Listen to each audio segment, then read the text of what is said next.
Hello everyone and welcome to my channel.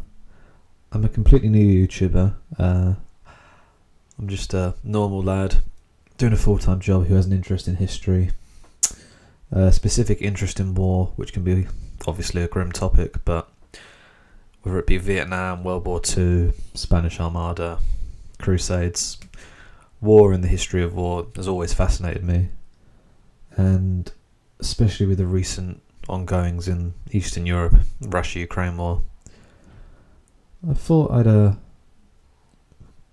see how my views, doing a YouTube video, just explaining my views and doing a little bit of research into stuff, just my own personal thing, some evenings, as a hobby.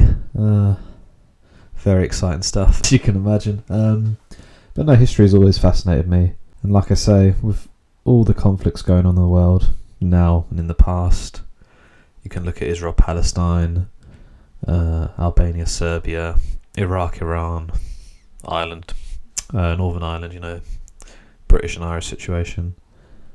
It seems to be conflicts all over the world, ongoing in the past, all to varying degrees, casualty numbers, war crimes, all the rest of it.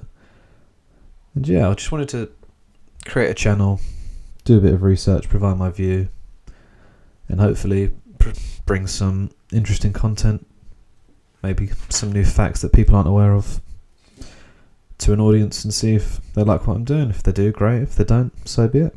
So with the ongoing Russia-Ukraine war, I think it's the only place you can really start. Obviously, in today's current climate, the war's been ongoing since February this year, February 2022. It's now April 22 at the time of me making this recording. The war's still ongoing. I thought I'd give my views on this conflict first of all. So this video will consist of, let's do a brief overview. An introduction of what I'm going to discuss will be a brief history in the background of the Ukraine-Russia situation, including the Holodomor, the situation of ethnic Russians living in the Ukraine, and the annexation of Crimea in 2014. Both the Russian and Ukrainian perspective of the ongoing war. Most interestingly for me, why Russia's not won this war yet. I'll touch on it obviously later on, but that's the most fascinating aspect right now, why this war's still, why it's not finished. And at the end, I'll ask you to provide your comments as to what you think about what I've said. So just to touch on a brief history background of the Russia-Ukraine conflict. From the research I was doing, it is very vast, very complicated, and what I will touch on in this video doesn't even touch the surface. As to the background of this, I'm just a man living in England. Do I know any Ukrainians, Russians? I know some from some voluntary work, a couple of ethnic Ukrainian background, born in England.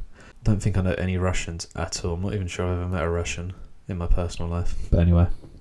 So the Ukraine and Russia have been connected historically for hundreds of years. There's all, like most of human history, there's been fighting, struggle between different nationalities, different ethnic groups. And during the 17th century, most of the Ukraine's land was annexed by the superior Russian forces. And essentially by the late 18th century, Russia was in control of Ukraine. There was no self-rule in Ukraine. Fast forward a bit till just after the First World War, when Europe had experienced the so-called war to end all wars. Didn't quite work out as like that. We all know World War II happened about, just over 20 years later. But in Eastern Europe, it's sad I'm laughing, but 1 year later there was the Polish-Ukrainian war, a war I didn't actually know anything about until I started doing this research. So this was between the Polish and Ukrainian populations living in the Russian and Austrian empires immediately after the First World War. Poland was winning this war. It, again, taking a lot of Ukrainian land, only for the Soviet Union to then take it back off the Poles and give it back to the Ukraine as part of the Soviet Union. You then fast forward a bit to 1932, 1933. There was the tragic event, the Holodomor, which is also known as the Terror Famine, which happened in Ukraine. This killed millions of Ukrainians due to starvation under the Soviet leadership of Stalin. Estimates of the amounts died range from between 3 to 10 million. Accusations have been made against Stalin and the Soviet regime that this was a deliberate famine and made specifically to target ethnic Ukrainians. Several countries, including Poland, Australia, the Vatican, to name but a few, recognise the Holodomor as a genocide, although there is no international consensus to this date. After the collapse of the Soviet Union in 1991, many new nations emerged, including the likes of Georgia, the Baltic nations, Estonia, Latvia, Lithuania, and the Ukraine. There was a referendum held in Ukraine in December 1991 in which over 90% of Ukrainians voted yes to be an independent state outside of the USSR. Since the fall of the Soviet Union, a political split between pro-Russian and pro-European forces has taken hold in the Ukraine, and that situation still dominates to this very day. In February 2014, anti-government protests, known as the Revolution of Dignity by some, resulted in the ousting of the Ukrainian President Viktor that's a tongue twister. Yanukovych. I'm going to say Yanukovych, don't quote me on that. This resulted in that bloke's overthrow and the overthrow of his government. These protests arose after Yanukovych did not sign a free trade. After the Ukrainian president didn't sign a free trade agreement with the EU, but instead opted to have closer ties with Russia and the Eurasian Economic Union. The Eurasian Economic Union is essentially an economic union of the former Soviet countries, or some of them at least, including Armenia, Belarus, Russia, to name some. Yanukovych is reported to have made the decision to not sign the free trade agreement with the EU under some pressure from Russian sources, Russian influences. Chaos then erupted in Ukraine, including in the region of Crimea, which is in the south of the country. The majority of the Crimean population is ethnically Russian, and Russian groups in the country took control of the Crimean government by force. Russia then alleged that the ethnic Russians were being treated poorly in Crimea by the Ukrainian population and annexed the region in 2014. President Obama was unable to stop this, chose not to stop this, and neither did any of the NATO forces. The Russians organised a referendum in Crimea, in which approximately 95% of Crimean voters voted to join Russia, according to Russian sources. Although it should be noted that many abstained from this vote, and there was no international observation of the vote permitted by Russians. So that brief background brings us to 2022, and we have the ongoing conflict which started a couple of months ago in February 2022, after the Russian bombardment of Ukraine, invasion. So let's talk about the two perspectives of the Russians and Ukrainians on this war. We've heard, obviously, a lot about the Ukrainian perspective, but on a lot of mainstream outlets, I think the Russian perspective has been either not talked about as much or completely ignored. Some news sources like RT News have just been, wiped off. At least UK viewers' TV screens, that's where I live. So, talking about the Russian perspective from what I could find online, you need to consider that former Soviet countries, such as Estonia, Latvia, Poland, have joined NATO. NATO is the North Atlantic Treaty Organisation. This includes countries like America, the UK, France, which essentially form a military alliance. And Article 5 of the NATO Treaty concerns collective defence. That is, when there is an attack against one NATO member, this is considered as an attack against all NATO members. If you consider a world map, Russia is surrounded by European nations to its west and America and Canada to its east.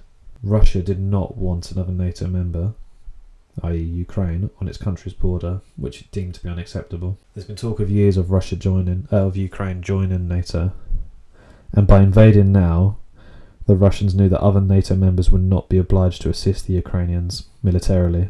And again, so by invading now, the Russians are invading Ukraine at a time when they're not going to have the UK and America assisting them militarily. And this is likely to make the Ukrainians less, less willing, less excited, less of an incentive to join NATO. By Putin recognising the independence of Donetsk and Luhansk prior to the invasion, both of which have sizable ethnic Russian populations, this provided the pretext for his invasion. The Ukrainian view, as you can imagine, is very, very different to the Russian view. The Ukrainians view the Russian invasion as an attack on their self-determination and claim Putin is trying to re-establish the old USSR. They have also commented how Putin has said that Russians and Ukrainians are one people, a single whole, essentially implying that he just wants to take over the whole of Ukraine and have it as either a puppet state for Russia or just part of a greater Russia. Therefore, Ukrainians argue that the Russian reasons for the invasion are an excuse and not sincere reasons. I touched on at the start of this video, why have Russia not won this war yet? If you think about it, the Russian military against the Ukrainian military alone, it's not a contest. Whatever people's views on the rights or wrongs of this war, if this was a boxing match, there's only one winner. In this war, there should only be one winner. None of the fighting's happening on Russian soil. You can compare that to the US-Iraq war. It's all happening in Ukraine, just as the US-Iraq war all happened in Iraq. This puzzles me, why Russia have not won yet. Russia's got a far superior military, far greater numbers, far greater, more advanced warfare. From what I could see online, the Ukrainians' air force has been wiped out completely. They don't have an air force. So if the Russians hold the skies, own the skies over Ukraine. I also found some reports online of Ukrainian military desertion, although the sources of that were not the most reliable. It should be added. There's also been talk about Ukrainian military desertion online, though the sources cited for that are not the most reliable. It should be added. I have a few theories or thoughts about why Russia's not won this war yet. 1. Russia did not prepare sufficiently for this war. This might seem an odd case considering there's talk of, Russia preparing for this for years and years, like 5, 6, 7, 8 years, some sources have said. Maybe they just haven't. Maybe they thought it'd be a lot easier than what it's turned out to be, and that's inhibiting their progress to Kiev and the Ukrainian surrendering.